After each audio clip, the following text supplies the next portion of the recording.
Hello everyone, welcome to my channel. Today we are going to discuss chapter 8 Flamingo Going Places. Previous video में student हम the interview chapter 7 finish कर चुके हैं।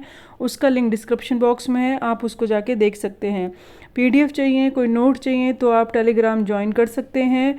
और flamingo book का जो chapter 8 है, इसी के साथ से आपका ये फ्लैमिंगो बुक फिनिश होगी। उसके बाद हम नेक्स्ट बुक स्टार्ट करेंगे और जो आपका प्रोज वाला पार्ट है वो ख़त्म हो गया है। तो ये लास्ट लेसन है फ्लैमिंगो बुक का।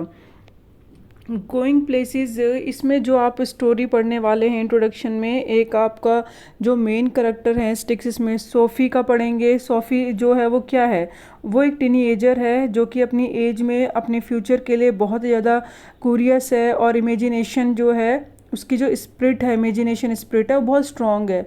तो बहुत ज़्यादा इमेजिनेट पावर है जो वो सोचती है कि भाई फ्यूचर में मैं ये बन जाऊँ वो बन जाऊँ। जेंसी है उसकी फ्रेंड है, क्लासमेट है सोफ़ी की। और जियोफ है जो उसका एल्डर ब्रदर है। और डेरिक है यंगर ब्रदर यानी सोफ़ी का छोटा भाई है। और डैनी कैसी है, यंग इरिश फुटबॉल प्लेयर है इसके अंदर। और मदर एंड फादर, ये मेन करेक्टर हैं जो कि आप इसमें पढ़ेंगे। और मेन जो है इसमें ये अंदर AR बार्टन ने बताने की कोशिश करी है। ठीक है, तो मेन इसके अंदर है एक किस तरीके से एडोलसेंट जो एज होती है, टीनेजर एज होती है, उसमें एक फैंटेसाइजिंग होती है, एक नॉट अ प्रैक्टिकल थॉट। और ऑलरेडी जो उनकी इमेजिनेशन पावर होती है बियॉन्ड ऑफ प्रैक्टिकल, मतलब कहीं भी प्रैक्टिकल से उनका लेना देना नहीं होता। वो अपनी इमेजिनेशन पावर में रहते हैं, हम वो कर लेंगे ये कर लेंगे। तो बहुत ही ज़्यादा फैंटेसीज होते हैं अपनी चीज़ को लेकर, फ्यूचर को लेके। ये जो राइटर और ऑथर हैं वो क्या हैं, मॉडर्न राइटर हैं हु लिव्स इन ज़ूरिक, जो कि ज़ूरिक में रहते हैं। राइट इन इंग्लिश, हमेशा इंग्लिश में लिखते हैं। In the story going places, और ये जो स्टोरी है वो गोइंग प्लेसेस की है। एंड जिसमें बार्टन बताना चाहते हैं, एक्सप्लोर करना चाहते हैं, मेन थीम है एडोलसेंट यानी टीनी एज, और फैंटासाइजिंग यानी जो कि एक क्या है, इमेजिनेशन पावर है not related to the practical, जो कि पॉसिबल नहीं है और हम उसको क्या कर रहे हैं, सोच रहे हैं। तो उस के अराउंड ऑफ जो एज होती है, टीनेजर एज होती है, ठीक है, तो वो बच्चे जो अपना सोचना स्टार्ट कर देते हैं उसके बारे में ये चैप्टर है। अब ये दो के बारे में है। एक तो हीरो वॉरशिप, जैसे कि कुछ बच्चे होते हैं अपने जो एक्टर होते हैं, एक्ट्रेस होती हैं, उनको क्या करते हैं, बिल्कुल भगवान मानते हैं। इतनी पूजा भगवान की नहीं करते जितने अपने हीरो हीरोइन को अपना आइडल मानते हैं, उनकी आइडियोलॉजी को फॉलो करते हैं। तो ये जो पूरा चैप्टर है गोइंग ऑन अबाउट इमेजिनेशन जो है बच्चों की, इसको लेकर बिल्कुल अलग थॉट्स होते हैं। किसको, एक तो हीरो वॉरशिप को लेकर और एडोलसेंट फैंटेसाइजिंग। तो ये जो दो चीज़ें हैं इसके ऊपर ही पूरा चैप्टर चल रहा है और इसी को यहाँ पे जो ऑथर हैं बताना चाहते हैं, एक्सप्लेन करना चाहते हैं। We are let's start the story and here when I leave, जब मैं स्कूल छोड़ूंगी। सोफ़ी कहती है कमिंग होम फ्रॉम स्कूल से, अब वो घर की तरफ जा रही है। तब कहती है कि जब स्कूल छोड़ूंगी ना तो I am going to have to boutique, मैं तो अपना बुटीक खोलूँगी। बुटीक मीन्स क्या होता है, small shop selling fashionable cloth, जहाँ पे बहुत ही ज़्यादा महंगे और बहुत ही ज़्यादा एक्सपेंसिव और फैशनेबल ड्रेसेस जो होती हैं वो सेल की जाती हैं। तो वो कहती है मैं तो जब स्कूल छोड़ूंगी तो अपना बुटीक स्टार्ट करूंगी। अब जेंसी जो उसकी फ्रेंड है, linking arms with her along the street, वो दो गली में जा रहे होते हैं तो उसने अपनी जो बाहें होती हैं जेंसी ने किस में, सोफ़ी की गले में डाली। जैसे दो दोस्त होते हैं और एक के ऊपर एक शोल्डर पे अपनी जो आर्म्स होती है वो रख लेना। एंड लुक्ड डाउटफुल, लेकिन जेंसी को थोड़ा सा डाउट हो रहा था उसकी बातों पे कि बुटीक ओपन करोगी। टेक्स मनी, सॉफ यानी निक नेम में बहुत प्यार से बुलाती है वो सोफ़ी को जेंसी जो उसकी क्लासमेट है। समथिंग लाइक दैट, इसमें तो बहुत पैसा लगेगा, तो समथिंग लाइक दैट, तो आई विल फाइंड इट, वो कहती है मैं इसको फाइंड आउट कर लूँगी, मतलब मैं सोल्यूशन निकालूंगी। सोफ़ी कहती है and steering for down the street, और गली में जहाँ तक वो देख सकती है वहाँ तक देखते हुए, स्टेयरिंग करते हुए वो उस चीज़ को बोलती है आई विल फाइंड इट, मैं पैसों का अरेंज कर लूँगी। Take you a long time to save that much, यहाँ पे जेंसी कहती है तुम्हें तो बहुत टाइम लगेगा पैसे इकट्ठा करने में, जोड़ने में। फिर यहाँ पे फिर आंसर में सोफ़ी क्या कहती है, well I be a manager then, तो मैं मैनेजर बन जाऊँगी। Yes of course to begin with, starting में शुरुआत में तो चलो मैनेजर बन जाऊँगी। टिल आई गॉट इनफ, जब ज़्यादा मेरे पास इनफ पैसे हो जाएंगे तब तक ही बनूंगी। But anyway I know just how it's all going to look, चलो जैसे भी हो मुझे तो अपना पता है फ्यूचर मुझे क्या करना है और मैं क्या करूँगी। यानी दैट मीन्स उसकी इमेजिनेशन स्प्रिट यहाँ पे नज़र आ रही है, यानी वो इमेज कर रही है अपने आप को, मैं ये कर लूँगी वो कर लूँगी। And they wouldn't make you manager straight off Soph, यहाँ पे जैनी कहती है उसकी फ्रेंड, अरे सोफ़ी आपको जाते ही कोई मैनेजर थोड़ी ना बना देगा। किसी भी जगह आप जाओगे तो आपको क्या करना पड़ता है, स्टार्टिंग में आपको कोई चीज़ सीखनी पड़ती है। पहले आप वहाँ पे सुपरवाइज़र जाओगे या कोई और पोजीशन पे ज्वाइन करोगे, उसके बाद धीरे धीरे आप मैनेजर बनते हैं। तो यहाँ पे सोफ़ी को समझाती है, सोफ़ी यानी उसका निक नेम है सोफ़ी का, और कौन समझा रही है यहाँ पे, जेंसी जो है वो इसको समझाती है। I we like a Mary Quant, Sophie कहती है अरे मैं तो मैरी क्वेंट बनना चाहती हूँ, वो बन जाऊँगी। मैरी क्वेंट मतलब जो कि एक फैशन डिज़ाइनर हैं, तो वो उसको कॉपी करती है। तो सोफ़ी कहती है मैं तो वो बनना चाहती हूँ, I will be a natural, और मैं नेचुरल बनना चाहती हूँ, जो कि मेरा अंदर से वो गर्ड्स दिखाई दें कि मैं नेचुरल उसके लिए बनी हुई हूँ। And they'll see it from the start, शुरुआत से ही लोग मुझे देखेंगे। I'll have the most amazing shop this city's ever seen, यानी ऐसी मैं अपनी शॉप ओपन करूँगी कि इस सिटी में ऐसी शॉप शायद कभी किसी ने नहीं देखी हो, यानी अपना बुटीक ओपन करेगी। कौन बोल रही है, जो सोफ़ी है वो जेंसी को बता रही है। Jancy knowing they were both a marked, जबकि जेंसी जानती है अच्छी तरीके से कि हम दोनों पहले से ही अंगेज्ड हैं, यानी रिजर्व्ड हैं। ईयर मार्क्ड यानी जब हम किसी चीज़ में पहले से ही अंगेज हैं या वो उस वर्क को कर रहे हैं। फॉर द बिस्किट फैक्ट्री, तो जेंसी कहती है अरे वो उसको पहले से पता है हम तो फैक्ट्री में काम करते हैं बिस्किट में। बिकेम मेलैंकली, उसको बहुत ज़्यादा सैड फील होता है। She wished Sophie wouldn't say things these things, कि वो आशा करती है कि वो ऐसा सोचती है। ठीक है, जेंसी सोचती है कि ऐसी बातें वो क्यों कर रही है, उसको बहुत मतलब सैड फील होता है जेंसी को, जबकि सोफ़ी ऐसी बातें करती है, मतलब हवा में बातें करना, हम ये कर लेंगे वो कर लेंगे, तो वो आशा करती है कि सोफ़ी ऐसी बातें ना करे। When they reach SoFi street जेंसी said, अब धीरे आगे चलते चलते जब सोफ़ी की गली आ जाती है तो जेंसी कहती है it's only a few months away now, कुछ ही मंथ्स बचे हैं। Soph you really should be sensible, कि जो आप बातें कर रही हो वो सेंसिबल हैं, क्योंकि वो सोफ़ी जो है सारी इमेजिनेशन बातें कर रही है। तो दैट्स वाई जेंसी कहती है ये जो बातें आप कर रही हो सेंसिबल है। स्कूल के अब हमारे कितने कुछ ही मंथ्स बचे हैं, उसके बाद हमें क्या करना है वो हमें डिसाइड करना है, और उसके अकॉर्डिंग तुम्हारी इमेजिनेशन तो बिल्कुल अलग जा रही है। क्योंकि वो बिस्किट की फैक्ट्री में काम करते थे, तो वो जेंसी सोचती है कि वो हमें तो वही करना है, हम थोड़ी ना कुछ कर सकते हैं। They don't pay well the shop work, वो कहती है कि तुम अगर मतलब वहाँ से इतना पैसा नहीं मिलता है जिस काम के लिए वो सोचती है। You know that your dad would never allow it, और तुम्हारे डैड भी इसको अलाउ नहीं करेंगे। जेंसी जो है वो सोफ़ी से कहती है कि यानी शॉप पे काम करने के इतने पैसे तो नहीं मिलेंगे, एंड यू नो दैट तुम्हारे डैड भी इसको अलाउड नहीं करेंगे।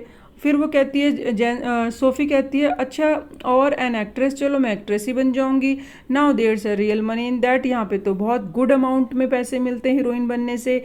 Yes and I could may be have the boutique on the side, और साइड बाय साइड जब टाइम होगा तो मैं अपना बुटीक भी चला लूँगी। Actresses don't work full time, यहाँ पे जेंसी कहती है एक्ट्रेस पूरे टाइम काम नहीं करती हैं। डू दे, क्या वो करती हैं? क्वेश्चन पूछ रही है जेंसी सोफ़ी से, क्या तुम्हें पता है कि वो पूरे दिन काम करती हैं?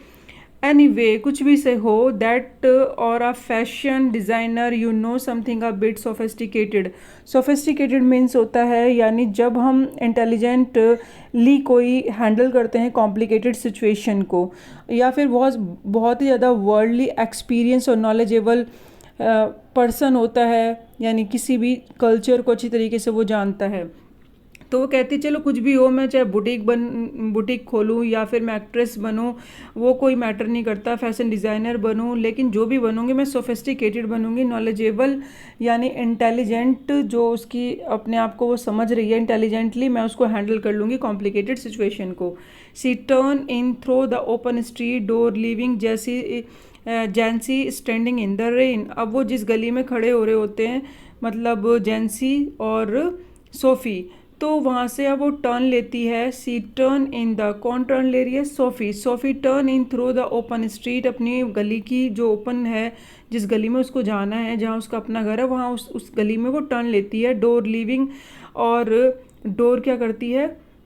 स्ट्रीट डोर लिविंग, और उस अपनी डोर की तरफ बढ़ती है। जेंसी स्टैंडिंग इन द रेन, और जेंसी को छोड़ देती है वो वहीं पे। स्टैंडिंग इन द रेन, बारिश में वो खड़ी रहती है। Living जेंसी standing in the rain, बारिश हो रही होती है स्ट्रीट में, तो दोनों तो साथ ही होते हैं, लेकिन वो अपने घर की तरफ चली जाती है और जेंसी को वहीं छोड़ देती है। If ever I have come in to money I will buy a boutique. अब वो घर में जाती है, एंटर करते ही सबसे पहले ये बात अपनी फैमिली मेम्बर से शेयर करती है कि मेरे पास पैसे होंगे तो मैं तो बुटीक खरीदूंगी। If you ever come in to money, if you ever come to money, you'll buy as us a blessed decent house to live in, thank you very much. यहाँ एरोगेंटली उसके फादर बोलते हैं SoFi को, तुम्हारे पास पैसे होंगे तो ऐसा करना, हमें एक अच्छा सा एक घर दिला देना, और थैंक यू वेरी मच वो कह देते हैं, क्योंकि जो उस टाइम पे जो सोफ़ी के फादर होते हैं वो स्कूपिंग शेफर्ड्स पाई, क्योंकि वो शेफर्ड्स पाई जो कि एक डिश है, उसको वो स्कूपिंग कर रहे हैं, खा रहे हैं, जैसे एक चम्मच होती है, इसी से उसको मतलब खाने वाला वो चम्मच ही है। इनटू हीज माउथ, और अपने मुंह में वो डाल रहे थे शेफर्ड पाई को, जो कि एक डिश है। Hard as he good go, क्योंकि उन्होंने पूरे दिन मेहनत की हुई थी, वो अपने वर्क से जब वापस आए थे घर में तो वो कुछ खा रहे थे। हीज प्लम फेस, उसका राउंड फेस है। स्टिल ग्रेम, बहुत सीरियस दिखाई दे रहा था। स्वेट, पसीना दिखाई दे रहा था। मार्क फ्रॉम द डे, पूरे दिन का जो मेहनत थी वो उसके फेस पे दिखाई दे रही थी। सोफ़ी के फादर इसीलिए बहुत ही एरोगेंटली बोलते हैं, अगर तुम्हारे पास पैसे हो ना तो ठीक है, हमें तो एक अच्छा सा घर दिला देना। She thinks money grow on tree, don't she, Dad? Said little Derek, hanging on the back of his father's chair, their mother's side. Side means जब लंबी लंबी हम आहें भरते हैं, ओह ऐसे, मतलब जो हमें लगता है कि बहुत ही ज़्यादा गहरी सांस लेनी पड़ती है, ब्रीथ आउट। अब यहाँ पे जो मतलब उसका जो लिटिल ब्रदर होता है, यंगर ब्रदर होता है सोफ़ी का, वो कहता है किससे? फादर से। अरे मतलब अपने डैडी को बोलता है, लगता है कि इसे कुछ नहीं पता पैसे कहाँ से मिलते हैं, तो सोचती है पेड़ पे लग रहे हैं। और उसको वो कैसे बोलता है? अपने फादर की चेयर की जो बैक साइड है उस पर वो लटक रहा होता है, मतलब हैंग होता है, hanging on the back of his father chair, पीछे लटक के फादर के चेयर पे जब वो बोल रहा होता है कि इसको नहीं पता कुछ भी, पैसे के लिए सोच रही है, पेड़ पे लगते हैं। अब उसकी मदर बहुत लंबी सांस लेते हुए बोलती है, आहाँ भरते हुए लेती है, और कहती है कि मतलब जैसे होता है ना लंबी आहाँ भरना, कि भाई इनका तो रोज़ का काम है बच्चों को लड़ने का, उस सीन के ऊपर वो बोलती हैं। Sophie watched her back stooped over the sink. Stooped यानी जब हम आगे की तरफ झुकते हैं, हमारा शोल्डर जो है, हमारा जो हेड है, वो क्या होता है? बेंट होता है फॉरवर्ड, आगे की तरफ, उसे स्टूप कहते हैं। Over the sink and wondered at the incongruity of the delicate bow which fasten her apron strings. तो जो बो है, डेलिकेट बो है, उसकी ड्रेस जो उसने पहनी हुई है, एप्रन पहना हुआ है, उसमें एक स्ट्रिंग लगी हुई है, स्ट्रिंग से बंधा हुआ है, ठीक है, फास्टन यानी बंधा हुआ। जब हम एक ड्रेस पहनते हैं किचन के अंदर, जिससे कि वो डर्टी ना हो जाए हमारी ड्रेस, तो उसको प्रोटेक्ट करने के लिए हम क्या पहनते हैं? एप्रन पहनते हैं। तो उसके एक क्या लगा हुआ है? बो लगा हुआ है, यानी एक डिज़ाइनर इस तरीके से उस पर बना हुआ है, ये उस डोरी है ड्रेस पे, और इस तरीके से उसके ऊपर बना हुआ है डेलिकेट बो, बहुत अच्छा नाइस है। बट क्या बोला हुआ है? इनकॉन्ग्रिटी यानी जो उसकी सिचुएशन है, जिस तरीके से वो बैंड होकर आगे सिंक में है, सिंक यानी जिसके अंदर वो बर्तन होते हैं धोने के लिए रख देते हैं, तो बहुत सरप्राइजिंग है उसके लिए, वो बहुत ही ज़्यादा इनकॉन्ग्रिटी है, अनकम्फर्ट है, मतलब अनसुटेबल सिचुएशन है। दिस डेलिकेट सीइंग, जो उसकी डेलिकेट बो है वो कैसे दिखाई दे रहा है? Seeming bow and the crooked back. Crooked means क्या होता है? बैंट यानी झुकना, यानी उसकी जो बैक है वो झुकी हुई है, और जो उसका बो है वो तो ठीक लग रहा है, मतलब नाइस लग रहा है। The evening had already black in the window, अब विंडो से पता चल रहा है कि शाम होने वाली है। The small room was steaming, stove की वजह से जो उसका रूम है वो कैसा हो गया, स्टीमी हो गया है, धुआं धुआं हो गया है। Cluttered with the heavy breath, cluttered means क्या होता है, यानी फिल्ड हो जाना, पूरा रूम जो है धुएं से क्या हो गया, पूरा धुएं से भर गया है। And heavy breath man is west, जो उसके फादर हैं उन्होंने वेस्ट यानी बनियान पहना हुआ है और बहुत ही मुश्किल से वो सांस ले पा रहे हैं, ब्रीथ कर पा रहे हैं, और वो टेबल पर बैठे हुए हैं। The dirty washing pile up in the corner, और कॉर्नर में वॉशिंग के जो पाइल लगा हुआ है, ढेर लगा हुआ है, जो गंदे बर्तन है वो पड़े हुए हैं। यहाँ पे सिचुएशन बताइए उसके रूम, उसके घर के अंदर जो रूम है उसकी। Sophie felt a tightening in her throat, उसे बहुत दम घुटना सा लग रहा था। टाइटनिंग इन हर थॉट यानी जैसे दम घुट रहा हो। She went to look for her father Geoff, brother Geoff यानी जो उसका एल्डर ब्रदर है वो उसको देखने के लिए जाती है कि वो कहाँ है। He was a kneeling on the floor, वो घुटनों पर बैठा हुआ था। नीलिंग यानी घुटने पर पोजीशन लेना।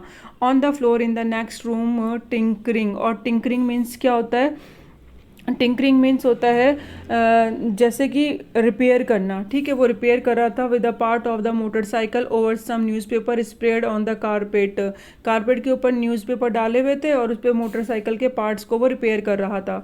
He was 3 years out of school, वो 3 साल पहले ही घर से स्कूल से बाहर हो चुका था, मतलब अब नहीं पढ़ता। एन अप्रेंटिस मैकेनिक, अब वो क्या है, अप्रेंटाइज है यानी एक लर्नर है, मैकेनिक, और बड़े मतलब एक मैकेनिकल, जहाँ पे मैकेनिक का काम सिखाया जाता है वहाँ पे सीखता है। Travelling to his work each day to the far side of the city, और सिटी में कहीं अपने घर से दूर वो रोज़ जाता है, ट्रैवल करता है और वहाँ पे सीखता है।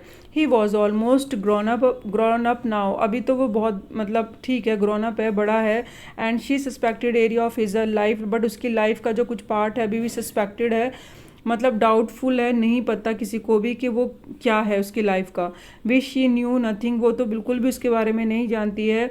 And about which he never spoke, क्योंकि वो बहुत कम बोलता है। नेवर स्पोक यानी साइलेंटली, जो बहुत ही कम स्पीक करते हैं, साइलेंट पर्सन होते हैं। He said little at all, वो बहुत ही ज़्यादा कम बोलता है। एवर वॉलंटरली, वो जब चाहता है खुद जब ही बोलता है, मतलब वंस ऑन फ्री विल, जब खुद की इच्छा होती है जब भी कोई बोले।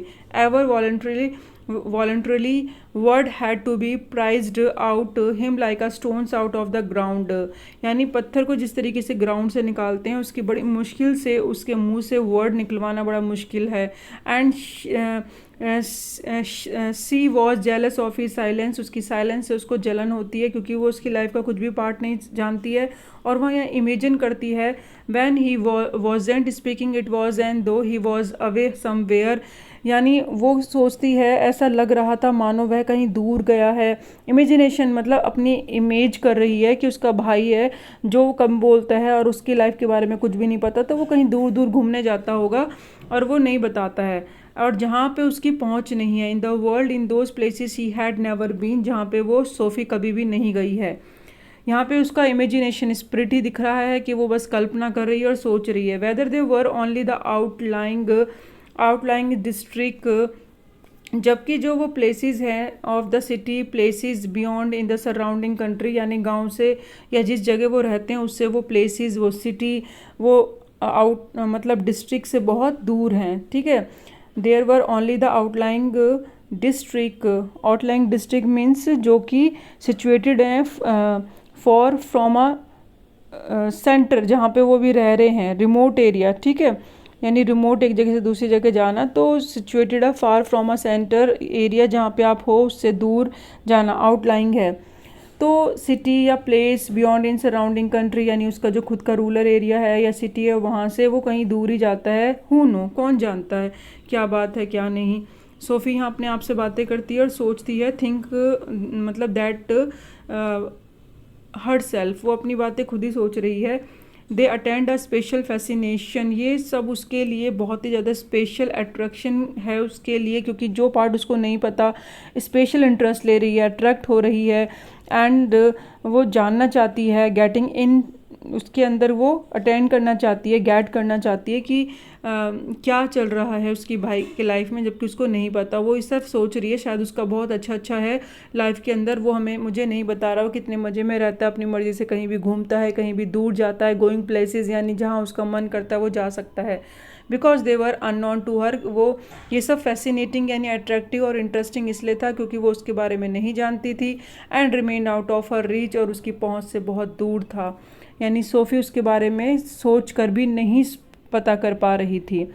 तो ये एक सिचुएशन इमेजिनेशन की है कि कैसे एडोलसेंट में जो होते हैं फैंटासाइजिंग हो जाते हैं। ठीक है, एडोलसेंट फैंटासाइजिंग मीन्स वही बताया है कि एक इमेजिनेशन स्प्रिट होती है जिसमें इस एज के जो बच्चे होते हैं वो थिंकिंग करते हैं। इस वीडियो में स्टूडेंट हम इसका यही पार्ट करते हैं, आगे फिर नेक्स्ट पार्ट है से स्टार्ट करेंगे, आफ्टर दैट द गोइंग और next. Thank you so much, keep watching, keep learning.